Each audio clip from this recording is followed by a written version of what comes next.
இன்றைக்கி வீடியோ போட்டு ஒரு 2-3 நாள் ஆயிடுச்சு. இன்றைக்கி வீடியோ போடலாம் ஏதாவது விசேஷமாக அப்படின்னு சொல்லிட்டு பிளான் பண்ணிகிட்டு இருந்த நேரத்தில் தான் கேப்டன் அவர்களுடைய மறைவு செய்தி வந்துச்சு. நான் அவரை சந்தித்த முதல் தருணம், அந்த ஒரு பாயிண்ட், அது என் வாழ்க்கையில் ரொம்ப முக்கியமானது, ரொம்ப நெகிழ்ச்சியானது கூட. அதை அவங்க கூட பகிர்ந்துக்கலான்னு ஆசைப்பட்றேன். February மாதம் 2000வது வருஷம். அப்போ நான் வந்து சினிமாவுக்கு போன ரொம்ப புதுசு, டெண்டராக இருக்கிற ஒரு ஏஜ். ஸோ அப்போ வந்து வாய்ப்புகள் தேடி அலைஞ்சிக்கிட்டு இருக்கிறோம். ஸோ அப்போ என்கிட்ட ஒரு M80 வண்டி இருக்கும், ஒரு பேஜர் இருக்கும். அப்போ நான் அப்படியே போயிட்டு வாய்ப்பு தேடிட்டு இருக்கும்போது ஒரு இயக்குனரை ஃபாலோ பண்ணிகிட்டு இருக்கிறேன். அவர் வந்து கால் மீன் மெசேஜ் அனுப்பிச்சிருந்தார். கால் பண்ணும்போது 1:30 மணி வாக்கில் நீ வந்துடு சம்சார மின்சார செட்டுக்கு அப்படின்ட்டார். ஏவிஎம் சம்சாரம் மின்சாரம் செட்டுக்கு வந்துடு அப்படின்னு சொன்னார். ஸோ ஏவிஎம்க்கு நான் போகிறேன் பைக்கில். போயிட்டு ஸோ உள்ளே போயிட்டு வெயிட் பண்ணுறேன் சாரை பார்க்கறதுக்கு. சார் வந்து திண்ணையில் உட்காந்தாங்க.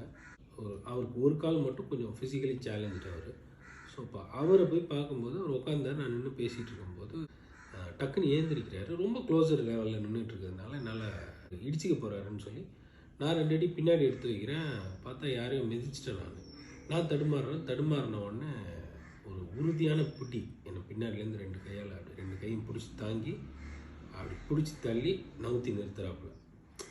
அந்த அவ்வளோ உறுதியான ஒரு பிடியாக இருந்தது. அந்த திரும்பி பார்த்தா கேப்டன் நிற்கிறாங்க கெட்டப்போட. எனக்கு ஒரு மாதிரி ஃபஸ்ட் டைம் அவரை பார்க்குறேன், ஒரு மாதிரி படபடன்னு வந்துருச்சு. பார்த்தாரு, ஐ டு ஐ கான்டாக்டில் பார்க்குறாரு. பார்த்துட்டு யார்ப்பா அப்படின்னு சொல்லிட்டு டேரக்டர்கிட்ட கேட்குறாரு. இல்லை சார், அசிஸ்டன்ட் டேரக்டராக சேரணும்னு வந்திருக்காப்புல. தான் பேசு ஆமாம் சாப்பிட்டியா நீ அப்படின்னாரு. வந்துட்டு படபடப்புலேயே இருந்தேன் நான். அவன் பார்த்தா முகத்தை பார்த்தா சாப்பிடாத மாதிரியே இருக்குது, முதல்ல சாப்பிட வச்சுட்டு அப்புறமா பேசு அப்படின்னு சொல்லிட்டு அவர் போயிட்டாங்க.